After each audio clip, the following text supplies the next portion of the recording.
Here we are. We are at the We are at the Saturday service. It is what is today's date? The 29th of August. The 29th of August. It is the Saturday service. If you tuned in for anything else, surprise. I have a quote that I'm going to throw up onto the screen so you can see it. I thought this was quite funny. Can't believe it's almost September. We really feel like it.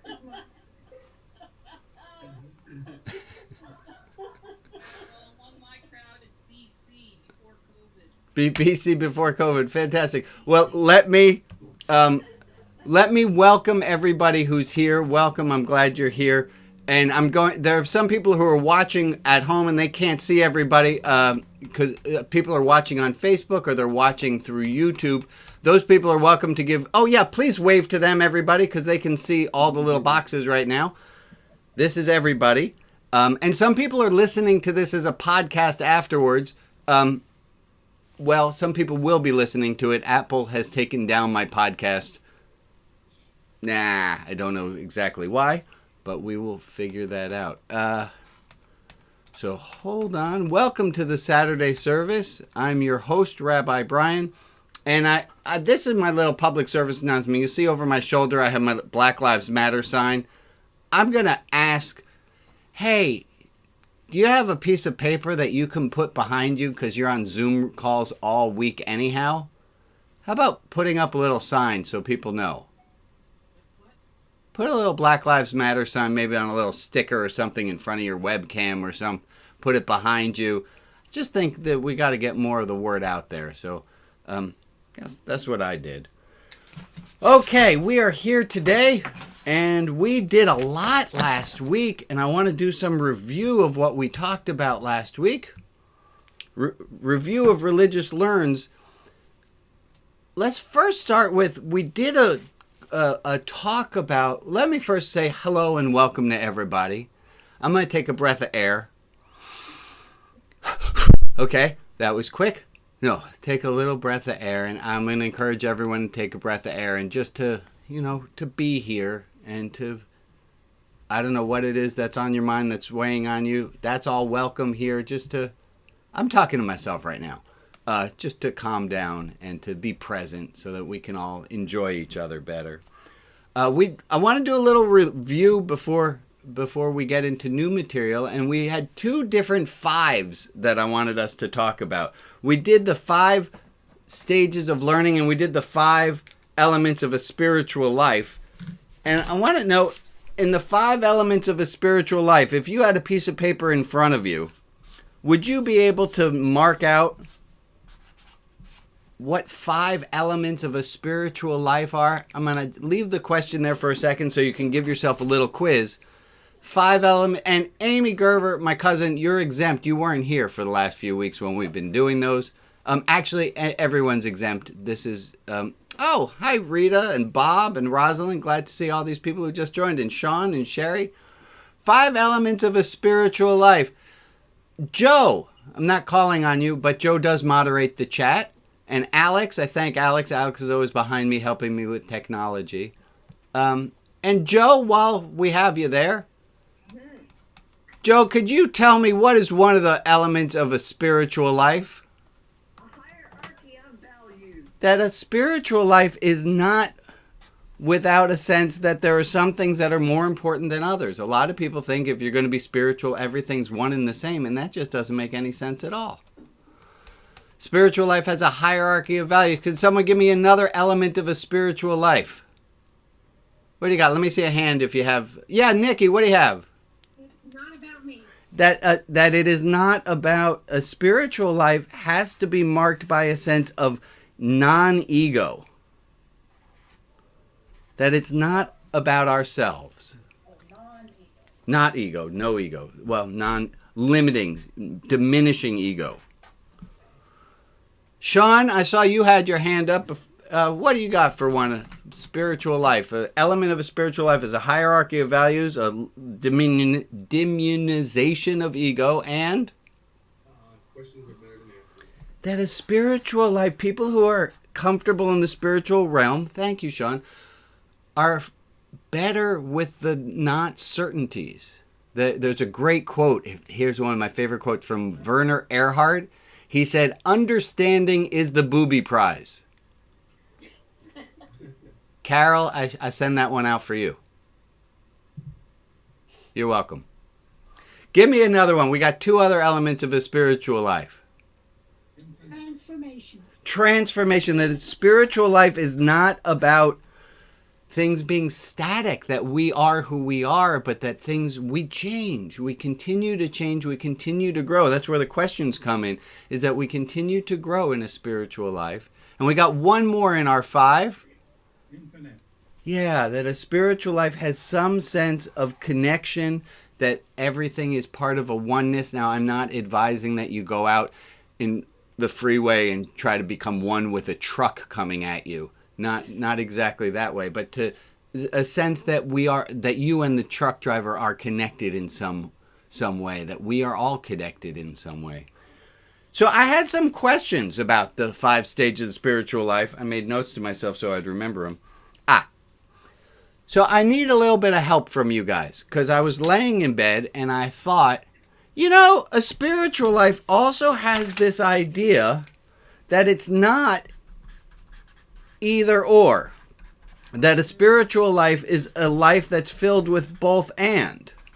That there's a spiritual life has the idea, and from a both and we have this idea of a paradox. Oops. And my question for you guys, and I don't know the answer to this, is where could we put either or, not either or, but it's both and? Does that fit in one of these 5? Or do we have to add a 6th category? Where does both and thinking fit in as opposed to either or? Can you make it maybe a combination of ones that we already have? For the educators in the room, this is called applying learning. Okay, fantastic. Rike, what do you have? Non-static, because when we hold to an idea statically, we hold to either or. So you would say both and would fit under transformation, that things are changing. I saw some other hands. There's not one right answer. What? Someone else. I saw another hand. I know I did. Yeah. What do you have, Carol? God is merciful and God is just. How can you be both at once? Merciful and just. Hold on. My father-in-law's calling. We are not answering that. Merciful and God is just. Okay, God is... So that is an example of both and. I love that. It's an example of both and. My question is, does that fit under hierarchy of values, demonization of ego, questions being more important? Does that fit? Does the idea of both and fit in one of our already 5 categories? Yeah, go ahead, Carol. You got more thoughts? Connectedness. Yeah, go ahead. Carol, you're going to say that both and fits in connectedness. Connectedness. And when you get into connectedness, you also get back into magic and wonder. And so both and could also fit here under this idea of connectedness, and we don't have to invent a 6th category. I like that. Any other thoughts of where we could put it? Receptive and open. Wait. I heard Bob. Bob, go ahead. Receptive and open. That we're open to both and is going to be more of a question. That either or is much more an idea of statements, and both and is much more the idea. All right, I'm loving this idea that both and fits within categories we already have. But I got another one. The idea of surrender and acceptance. These are grand spiritual notions. And I was falling asleep and I thought, I'm not really sure where do acceptance and surrender, not surrender in a war kind of way, but in a surrender of self. Oh, wait, I think I might have just answered my question there. But I'm going to hold on to it. Where do you think surrender and acceptance fit in in our 5? Where would surrender and acceptance be? Lee, you were moving your hair or raising your hand? I can't tell. You were moving your hair, because now I can see the complete surprise on your face. So, That's grand. Who has another one for acceptance? Where would acceptance fit in our 5? Yeah, Gord, go ahead. Love to hear from you, my friend. I think it's about transformation. At least in my experience, I'm trying to surrender, and it's helping me. Like I feel like I'm making some progress. Yeah, I love that. I would also say for non-ego, that the thing we're transforming to is having less ego, and the less ego we have, the more acceptance we're in. Humility. Humility. I love that. Where would you put humility on this on our chart of 5 elements here? That's where the surprise look comes in. Okay. Actually transcendental to what you have on there, Rabbi Brian. Yeah.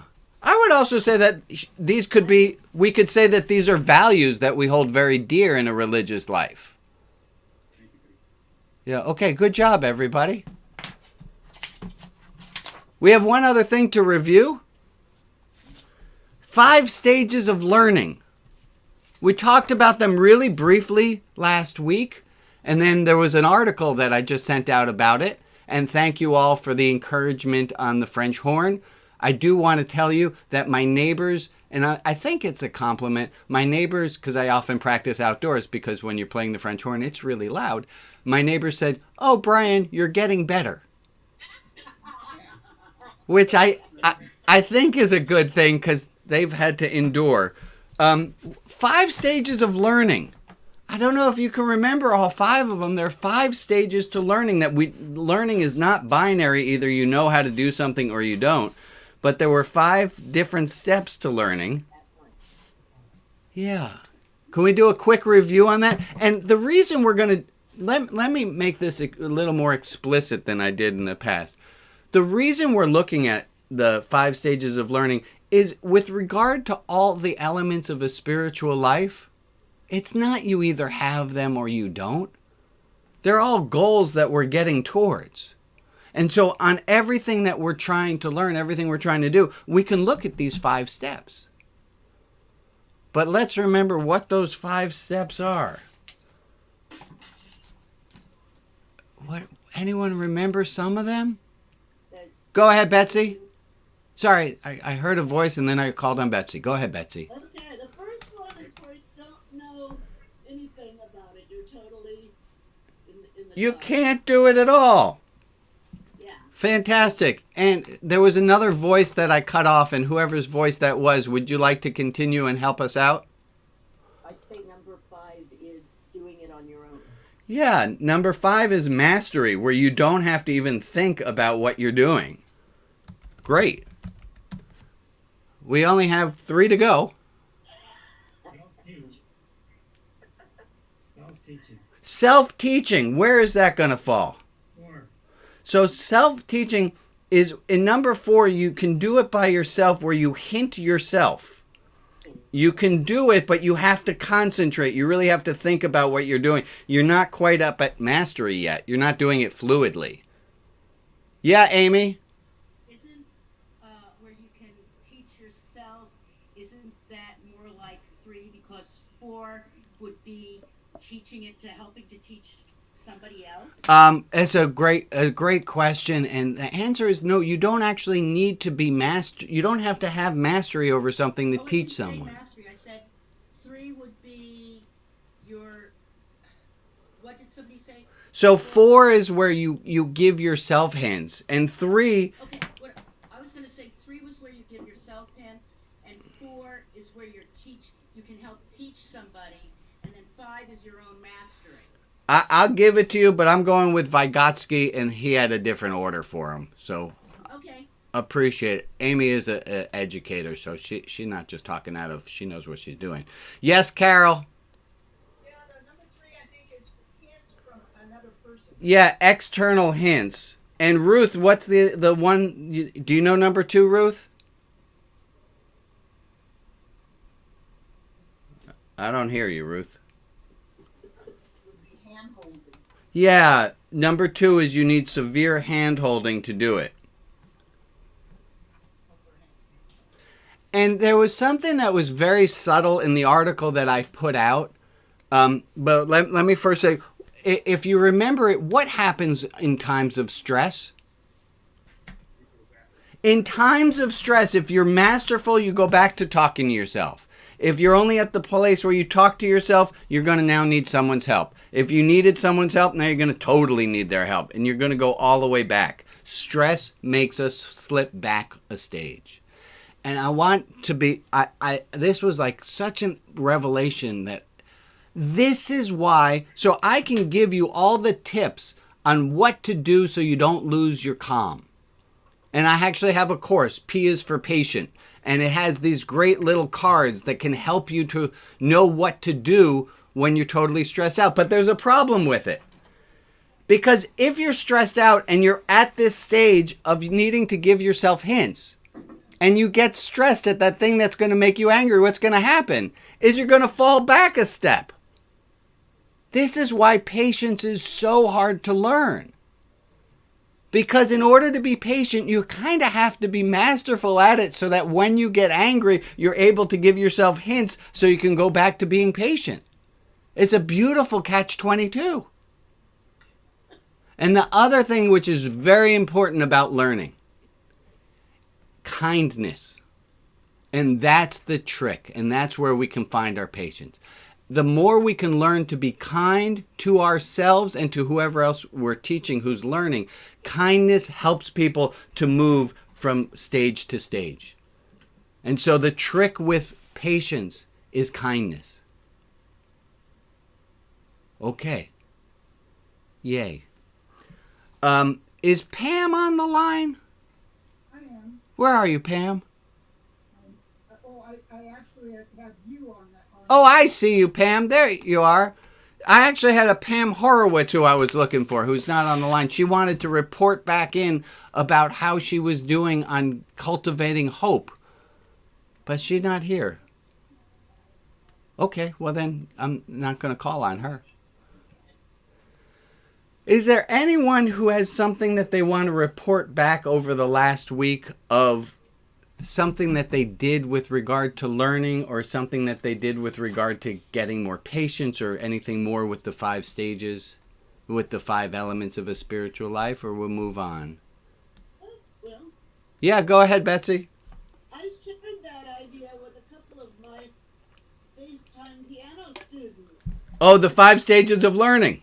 Yes, as it became relevant in a certain instance or two. And it's I find it's really helpful for people to see or to understand so that they know where they are. And also, when you're learning patience or you're learning whatever virtue you're going for, to just know where you are so that you can know what the next step is. It's so much easier when you have a map. Okay, I'm going to move us along.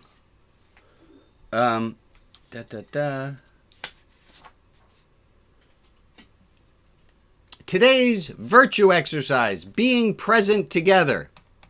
So here's how this is going to work. I'm going to ask everyone, we're going to break into small groups. Now, anyone ever have this experience of a show of hands where you have a cold and someone says, how are you? And you say, oh, I'm fine. And then you go, no, I'm not fine. I have a cold. But you're so used to saying you're fine. It's so in whatever that thing is that you normally say. I say, hey, Tom, how are you? And you know what the response is immediately going to be. I'm going to ask you, erase your memory from that. I'm going to ask you for a moment to not know how you answer the question, how are you? And I'm going to ask you when we go into small groups, again, it's going to be, now this week it's going to be the person whose name, on-screen name, starts the end of the alphabet is going to ask the person whose name is the second to last in the alphabet.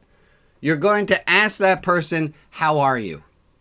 And then person Y is going to answer how they are right now. And just see what comes out of your mouth. I'm going to ask you to, best as you can, not just see what comes out of your mouth.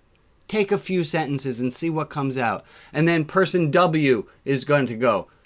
Person Y is going to ask person W, and we're going to go... I'm going to say that all one more time so I'll make sure that the instruction was... On a scale of clear to mud, how clear was the instruction so far? It was somewhere muddy. Okay, let me try it again.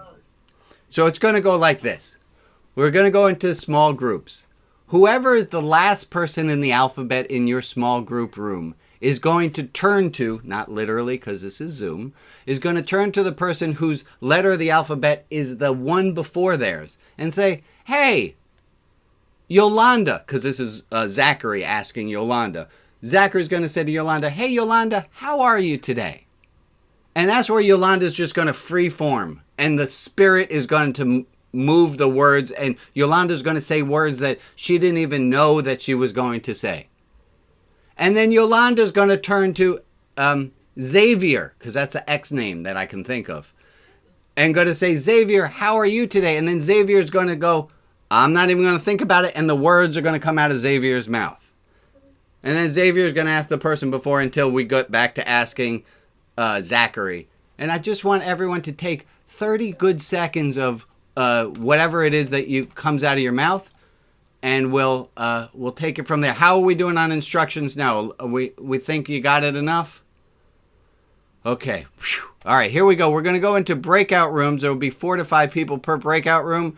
And good luck to us. I'll call you all back here. You'll get a 60-second warning when that's about to happen. Here we go. You're being asked to move to a breakout room. If you would please click accept. You're going to run to your breakout rooms. There you go. Flying away. Be free, my friends. Fly, fly, fly away. This technology is just fantastic. Rob, you didn't fly away yet. There you went. And Joan Bell. Hi, Joan Bell. Joan Bell did not fly away. Where did you not go to, Joan Bell?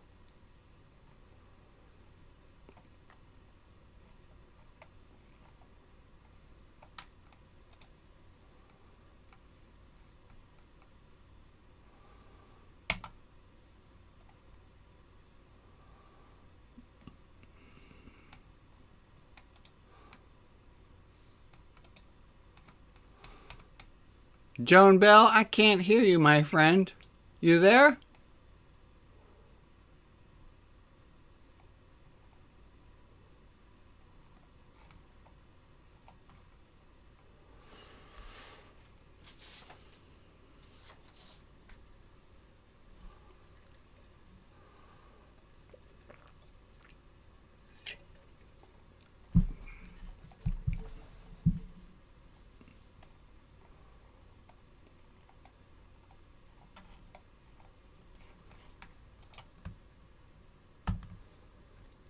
Hey, if you're watching this on later on, you'll see there's nobody in these rooms. It's just me and 2 people's audios.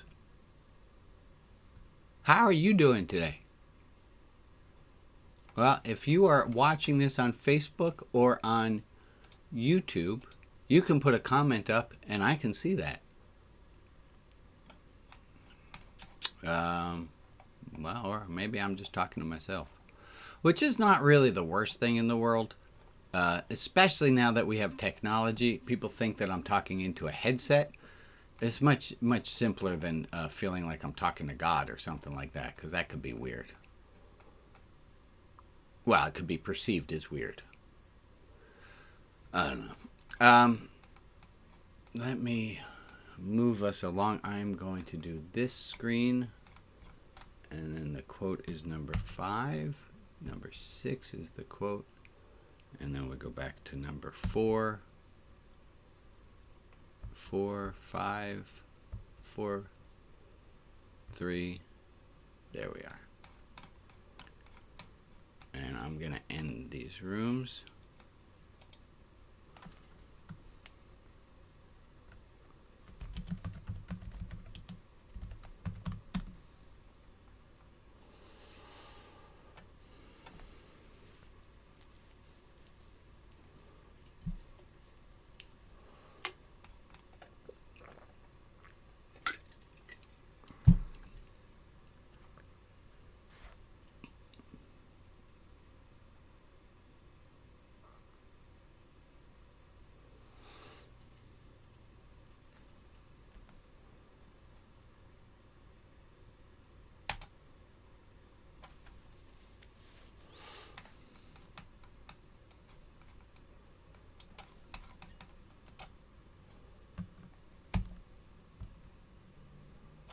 Oh, hey, Betsy Ann. I saw you a moment ago and I wanted to give you a personal shout out, but I didn't.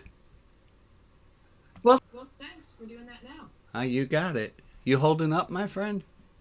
I am. I get to drive to the U.S. tomorrow. Oh, hopefully you get to go home afterwards. I do. I asked both borders. If it was all right. I have both passports, so. Phew. Where are you at, Betsy Ann? I'm in Montreal. Oh, I'm in Nova Scotia. Oh, okay. Yeah, I get to drive 2 hours south into Vermont to visit my sweet, whom I haven't seen in 6 Watch months. the border guards. They're getting grouchy around your neck of the woods. Okay. Grouchy? I'll be. Grouchy. Thank you, Rob. You know, like Oscar? I got it. I heard grouchy, and I was excited for a new word. Well, welcome back, everybody. Anyone find that they said and they found out how they were, which was not how they thought they were? Most people knew how they were. A little surprise. I see a few fingers up. I have one of my favorite quotes for us to do today. Is there anything we need to share out after that?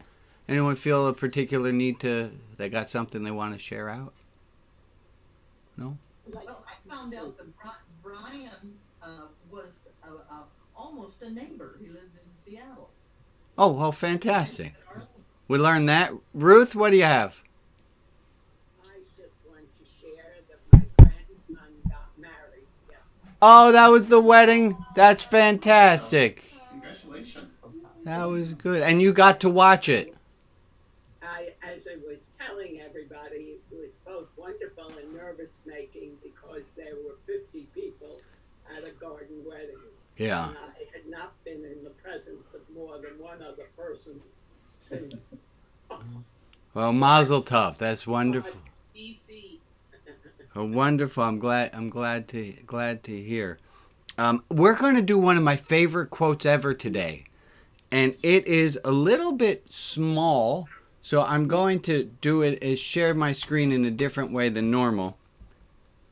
Yeah, that's too small for us to read. Okay, so hold on. I have it here. This is a quote from David Foster Wallace.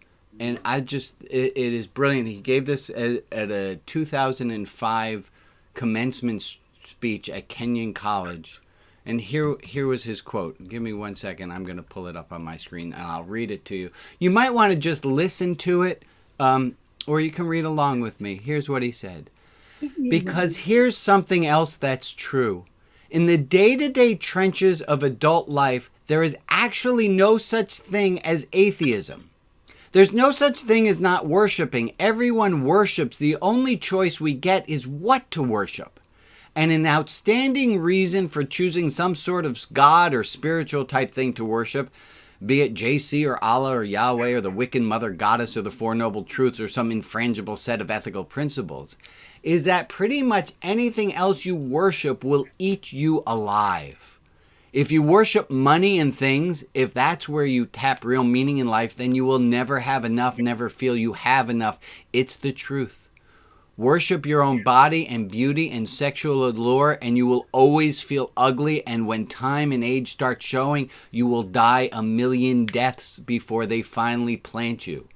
On one level, we know all this stuff already. It's been codified as myth, proverbs, cliche, bromides, epigrams, parables, the skeleton of every great story.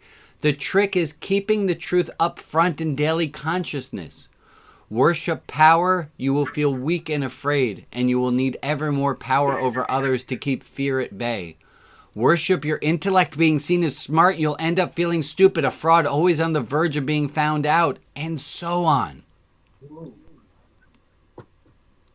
Hold on, I lost myself. And so on. There we are.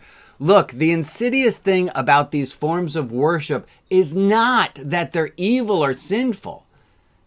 It's that they are unconscious. They are the default setting. They are the kind of worship you gradually slip into day after day, getting more and more selective about what you see and how you measure value without ever being fully aware that's what you're doing. The world will not discourage you from operating And then I lost my place. I gotta keep my finger On here. your default settings. Yeah, okay. The world will not discourage you from operating on your default settings because the world of men and money and power hum along quite nicely on the fuel of fear and contempt and frustration and craving and the worship of self. Our own present culture has harnessed these forces in ways that have yielded extraordinary wealth and comfort and personal freedom, the freedoms to be lords of our own tiny skull-sized kingdoms, alone at the center of creation. This kind of freedom has much to recommend it, but of course there are different kinds of freedom. The kind that is most precious you will not hear much talked about in the great outside world of winning and achieving and displaying. The really important kind of freedom involves attention and awareness and discipline and effort and being able to care about other people and sacrifice for them over and over in myriad pretty unsexy ways every day. That is real freedom. The alternative is unconsciousness, the default setting, the rat race, the constant gnawing sense of having had and lost some infinite thing. There's several requests in the chat for that to be put in the chat. Is that possible? I'm sure it is. Okay. Hold on. Watching the video. It's about to be in the chat. I wonder how Are I you doing? Hold on. No. Paste. Come on, paste. Boom. I had forgotten. Oh, I see what I did wrong. Hold on. Paste. Got a little bit annoyed with me. Had to go figure it all out again. So she's. The ordered- answer is Well, no, probably- it cannot be in the chat by my standards. Could you email it to us? Wait a second.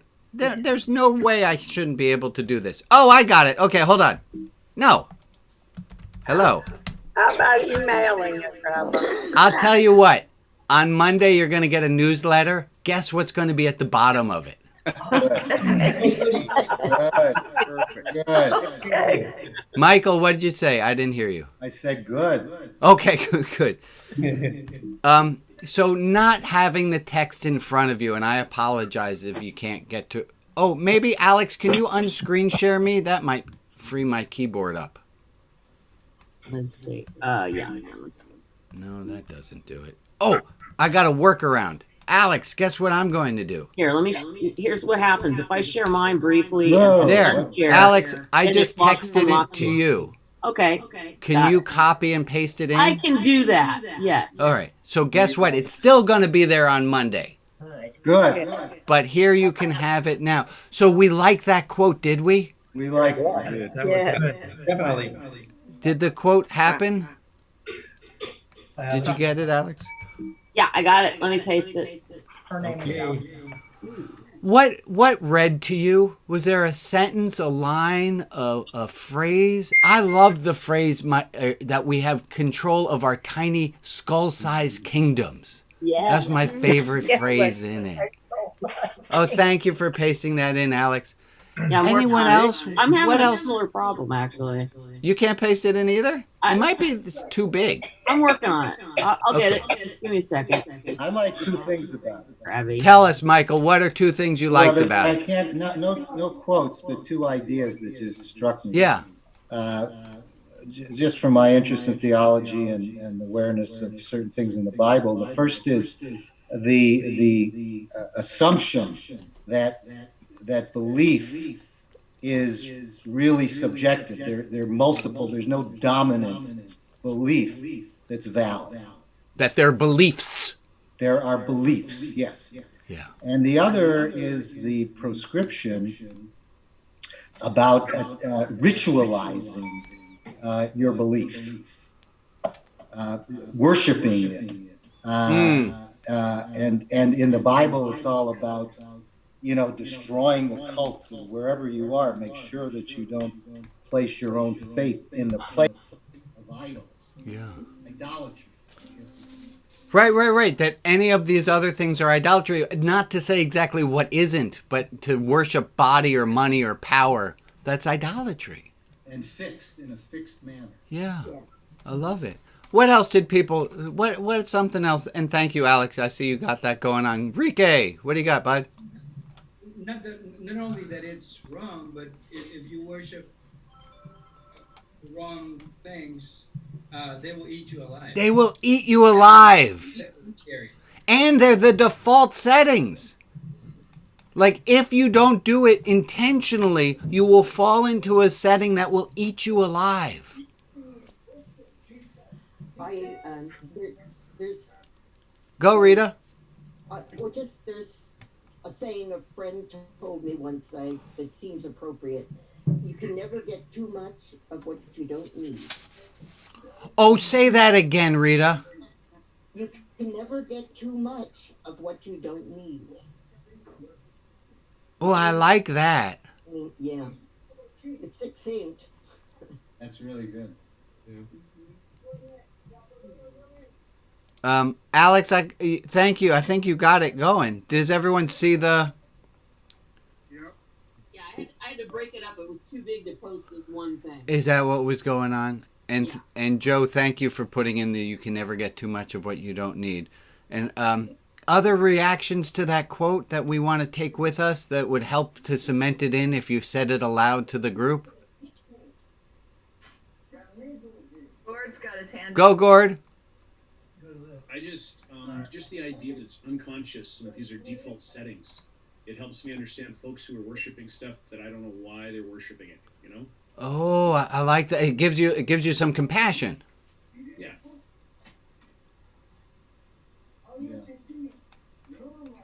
Okay, Michael, I'm muting you. I think there's a little extra noise coming from your end there.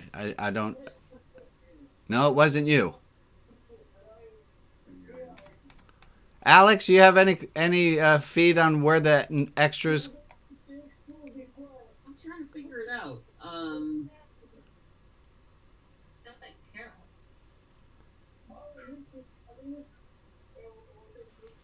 Okay, it sounds like Spanish television. Anyone have Spanish television going on in the background? Not me. Okay, well, we're going to work with what we got. I want us to continue our discussion, and I love that quote, and I'm glad you guys liked it as well. I want to continue our discussion about hope, and I want to do a little extra teaching today. Hold on. Okay, a little bit more about hope. And in order to teach this, I'm going to recommend that you might have a piece of paper and a pen available so that you can do this the first set of pictures with me, and then we're going to move from here. And this is something that was developed by a man named Eli Goldratt. He was a Israeli physicist turned business consultant. But I think that's pretty much like in life, if you want to succeed, you become a business consultant. That's how we know you succeeded. And he made this chart, and it looks just like this. It's like you're playing tic-tac-toe, but you're not. And this is delta. That's the Greek letter D, delta. And in physics and in math and in other things, we use delta to mean change. And I'm going to teach it to you first using images, and then we're going to apply it. So let's see how we'll get it right. I'm going to need you to get this image so that you're at least at level 3 learning, so you can look at this image. I'll help you through it, and then we'll know what we're all talking about. And Goldratt said that anytime we're sold anything or we're going to change ideas, we look at, don't do it the way I did it. That's wrong. This one's supposed to be change. This one's supposed to be not change. So here's not change. This is in the present, if things stay the way they are. And that there's some negative about not change. There's something in our life that we don't like, and that's going to be represented by this terrible looking monster. Everyone see that monster? So if you don't change, there's this monster in your world. And if you would only change, says Goldratt, there would be this proverbial pot of gold. And most of the time, we're shown, you better change, otherwise monster's going to eat you. And then you're going to get a pot of gold when you change. And obviously you can see that there are two quadrants that are left empty. Not change positive and change negative. And let me show you how these work. I'm going to spot... Alex, can you spotlight me, please? Thank you. So here's what Goldratt said. Oh, first, a little fact you have to pretend to believe. Mermaids are allergic to gold. Just go with that. Okay, so here is your friend the mermaid. And if you are buddies with mermaid and you guys love to frolic in the sea together, but the problem is if you get the gold, you're going to have to lose your friend the mermaid. So not only there's a monster in your life, but there's some benefits to current reality to not change. Current reality is you get a mermaid friend. If you were to change and get the pot of gold, sure, you'd lose the monster, but you're also going to have to lose your friendship with your mermaid. This is when you move, right? You have all the neighbors who you like. You're going to move to a new place, the land of milk and honey, but you're going to have to leave your neighbors. And then we have the quadrant here is, should we change? There's a negative to it, and this is represented by a robber. That's a robber's mask.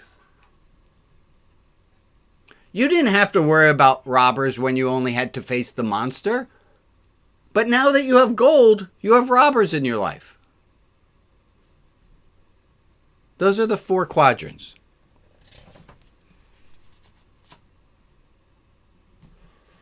In our current reality, what's this one down here? Current reality, there's a negative. This one we call monster. This is our monster.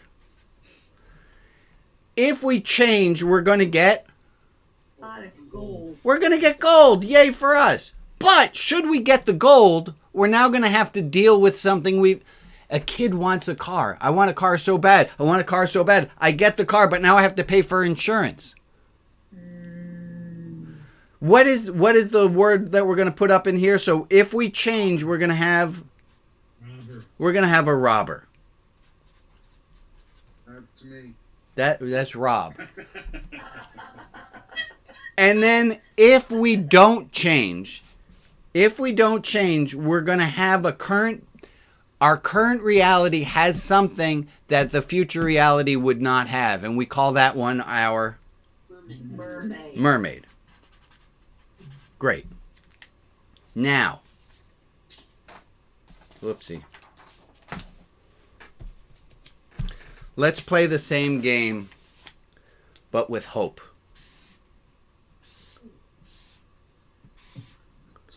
Here's change. Here's not change. Here's positives, benefits, and detriments. Were we to get in our life more hope, what might come along with that? What are other advantages you get when you have hope in your life? Why would you want hope? Hope gives you what? Sense of possibility. It gives you some possibility. What else?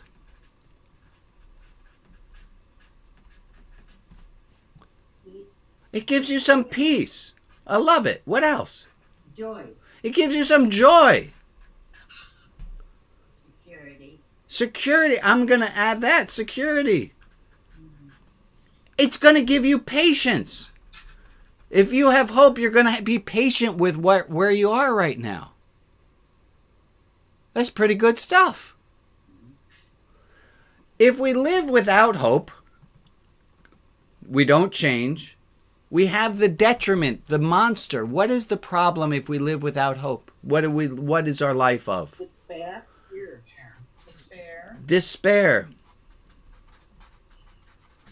Fear. Anger. Frustration. Sadness. I'm gonna add one and make it really concrete here. Lack of true friends. Loneliness. Yeah, give me some more. Loneliness. Frustration. Frustration. If I don't have hope, it's the opposite of patience, right? I'm going to be much more frustrated because things aren't going the way that they need to be, and they're not getting any better. Well played. If we just had these two, we'd be fools not to take hope over cynicism. But we have these two other quadrants. Let's see what we can make out of those.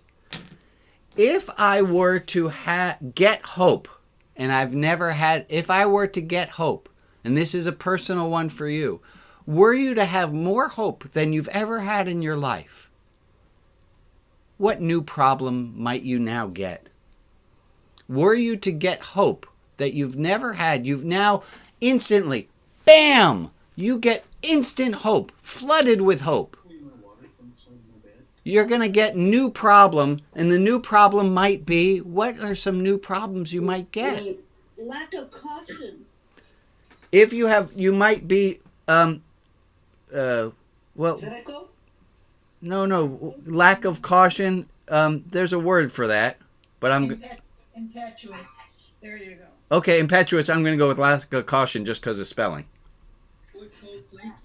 If you now have hope, what might you get a new problem? You have a new problem you've never had before. Now that you have all this hope, you now have what? Disappointment. You might now have vulnerability. Disappointment. You might get disappointment.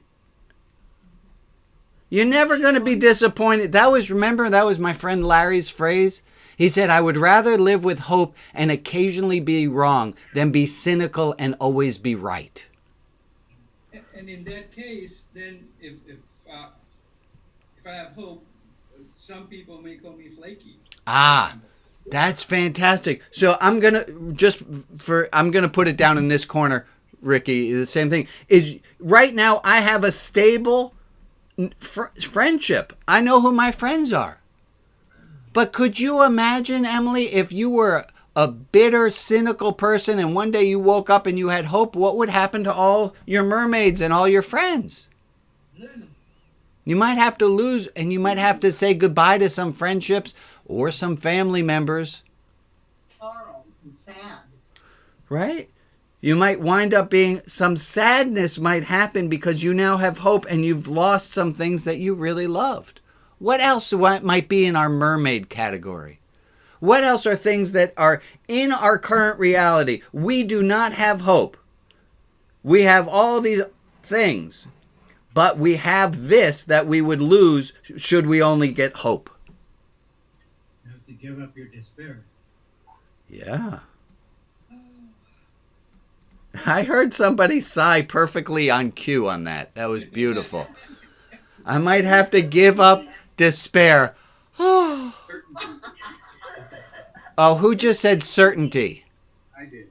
I don't know. Was that Bob? No, Steve. Steve. Thank you.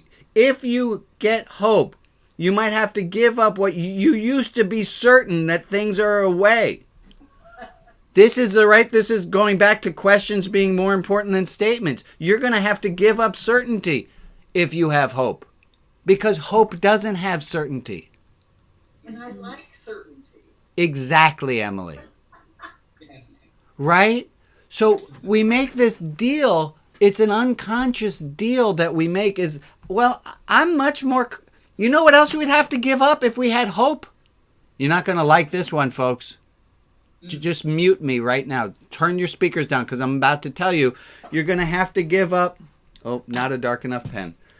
You're going to have to give up comfort. Yeah. Apparently you didn't mute me. Okay, turn it back up. Goals? Wouldn't goals go with hope? You're going to now have goals? Is that up here? You want that to be a pot of gold? Yeah. Okay. Goals.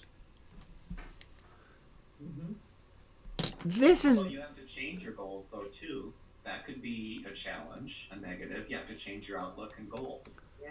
Everything is going to change. Yes. So that's this comfort piece. We don't like We don't like to change. Okay, everybody, we're going to do a little stupid human experiment. Hold on. Okay, everyone go like this. Let me see both hands, please. Yay. Put your hands together. Interlace your fingers. Okay, someone take a screenshot so it looks like we're praying. No, don't do that. Okay, wait. I want everyone to make a little note to yourself. If it's your left pinky, or you don't have to say it out loud. If it's your left pinky or right pinky at the bottom of the stack of fingers. Just make a note to yourself. Some of you had to look. That's okay. I want you to undo your fingers and re-interlace them with the opposite pinky at the bottom. And Nikki, go ahead. Talk to me. It's so strange. It's so not comfortable. Yeah, it even hurts. Okay, Ricky, Nikki, we're talking about one fucking finger is off. I appreciate, and some of you are making faces. Some of you have already undone your hands. That's fine. This is what change feels like. Some of you had to undo your hands already.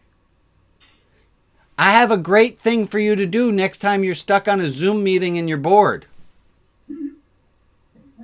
Just do this. Practice this. Because the more, it's so ironic, but the more comfortable you are with change, the more comfortable you'll be. In order for us, let me go back to my screen share. In order for us to have hope, that involves, for a lot of us, it involves a massive change. And I want you to know what you're getting into. And it's not going to become... All right, let me go back to my hand experiment. Nikki, can I ask you a question? Yes, you can. If you wanted this to feel as comfortable as this, knowing what we know about learning, how would you get this and this to feel equally comfortable? There's another old saying, practice makes perfect. Exactly.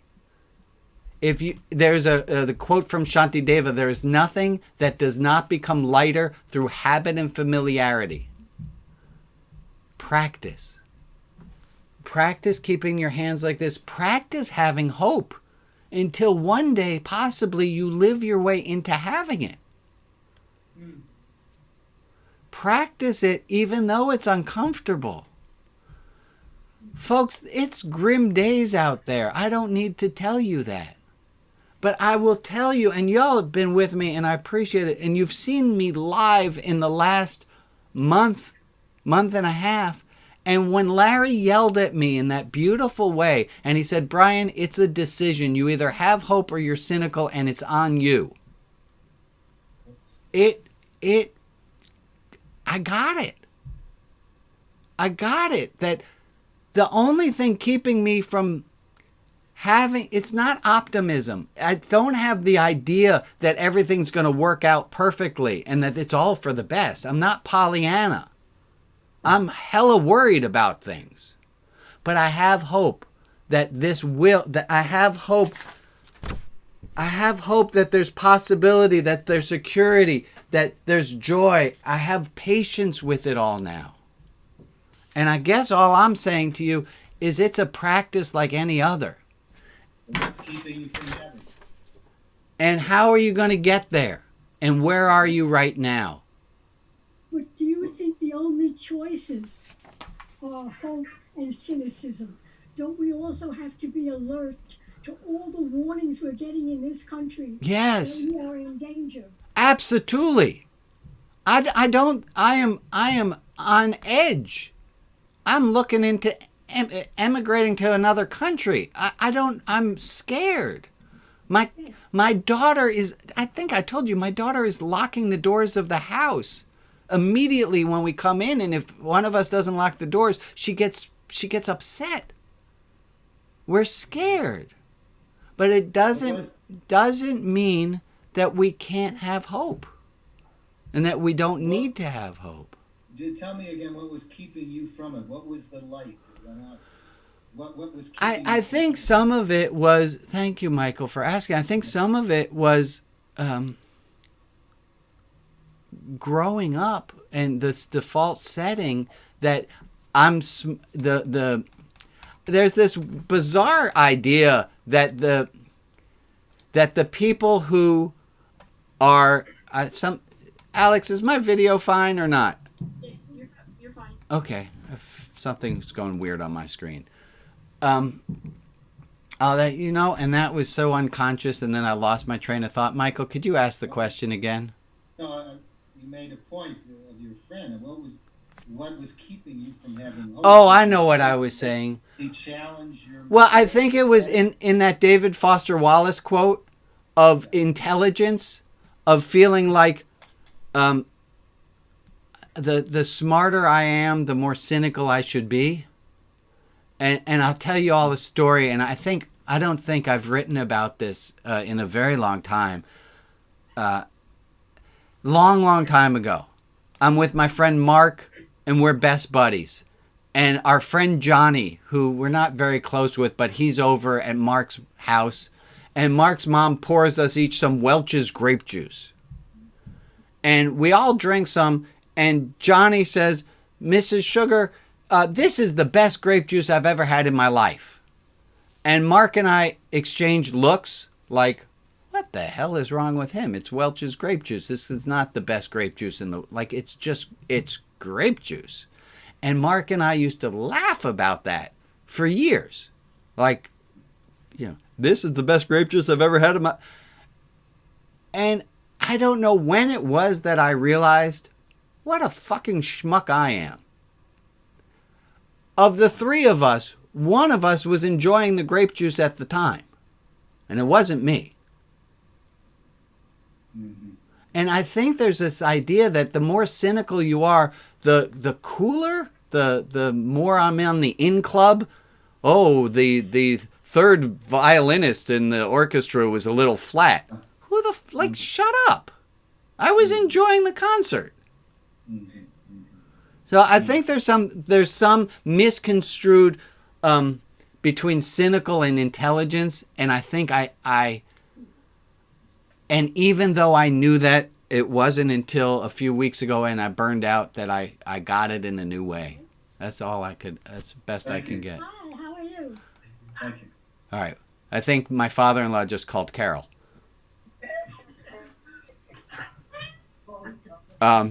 Folks, we are coming towards the end of time. I do have some announcements that I want to make if I can get to that slide. Alex, you're going to be at the ready with all of your... where are my slides for my... Oh, here it is. Ta-da! Oh. That is so not working. Please hold. Please hold. There it is. I wanted to show you guys. See?